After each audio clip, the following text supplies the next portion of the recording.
Pharma company AstraZeneca ने corona vaccine के दुष्प्रभाव की बात मानी, इस बीमारी का बताया खतरा। जी हां, कोरोना महामारी से बचाव के लिए दुनिया भर में बड़े पैमाने पर वैक्सीनेशन हुआ। कोरोना की वैक्सीन को लेकर सवाल भी उठते रहे। इस बीच फार्मा कंपनी एस्ट्राजेनेका ने यह स्वीकार किया है कि उसकी कोविड-19 वैक्सीन का दुष्प्रभाव हो सकता है। इसकी वजह से शरीर में खून के थक्के बन सकते हैं।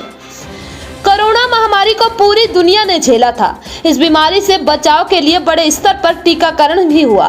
अरबों लोगों को कोविड वैक्सीन भी लग चुकी है। इस बीच वैक्सीन के दुष्प्रभाव की बात भी सामने आ गई।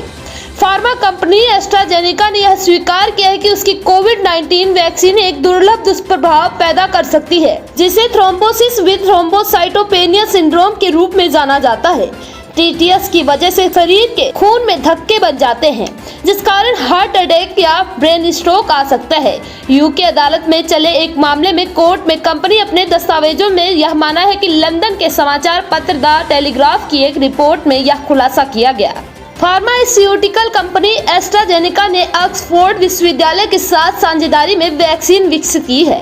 कंपनी कोर्ट में एक मुकदमे का सामना कर रही थी, जिसमें आरोप लगाया गया है कि उनके टीके के गंभीर दुष्प्रभाव और इससे मौत का खतरा है। द टेलीग्राफ की रिपोर्ट में कहा गया कि 2 बच्चों के पिता एमी स्कॉट ने पिछले साल कोर्ट में मुकदमा दायर किया था। उन्होंने आरोप लगाया था कि एस्ट्राजेनेका की वैक्सीन लेने के बाद उनके शरीर में खून का थक्का जम गया था, जिससे वह काम करने में असमर्थ हो गए थे। अप्रैल 2021 में टीका लगने के बाद उन्हें मस्तिष्क में स्थायी चोट लग गई थी। दिमाग में यह चोट खून का थक्का यानी ब्लड स्पॉट की वजह से हुई थी। रिपोर्ट के अनुसार उच्च न्यायालय में इस तरह के 51 मामले दर्ज किए गए, जिसमें पीड़ितों ने मुआवजे के रूप में 100 मिलियन पाउंड तक की अनुमानित क्षति की मांग की है।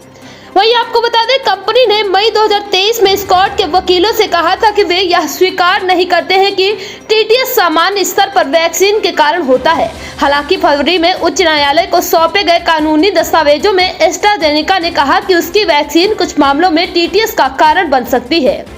कोविशील्ड वैक्सीन एस्ट्राजेनेका का हिस्सा है। एस्ट्राजेनेका ने भारत सरकार को वैक्सीन की आपूर्ति के लिए दुनिया के सबसे बड़े वैक्सीन निर्माता सीरम इंस्टीट्यूट ऑफ इंडिया के साथ साझेदारी की थी। भारत में भी इस वैक्सीन से लोगों का टीकाकरण हुआ था। डॉक्टर अंजित जैन बताते हैं कि टीटीएस की वजह से शरीर में खून के थक्के बनने लगते हैं। यह ब्लड स्पॉट अगर हार्ट में होता है तो हार्ट अटैक हो सकता है। अगर स्पॉट ब्रेन में होता है तो ब्रेन स्पॉट आने का खतरा बना रहता है। ऐसी ही और भी तमाम छोटी बड़ी खबरों को देखने के लिए बने रहे हमारे साथ और देखते रहे जागरण प्लस न्यूज लाइव।